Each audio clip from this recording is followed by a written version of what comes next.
Guys, welcome to my vlog. Minsan talaga dito sa abroad, sanay ka na lang na mag-isa. Dahil dito sa abroad, kailangan mo masanay na mag-isa ka lang, kasama, dahil ang pamilya ay nasa malayo sa Pilipinas. Ayan guys, sa lakad natin, sanay tayo mag-isa.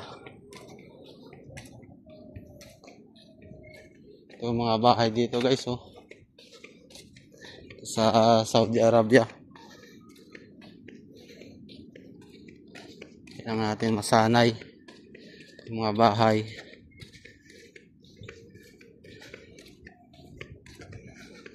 Sanayin natin yung buhay natin na solo lang ang lakad.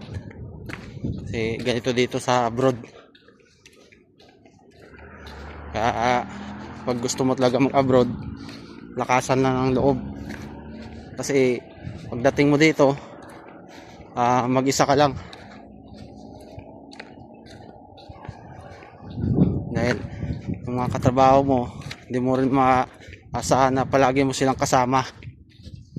Kailangang sanayin mo ang sarili na mag-isa.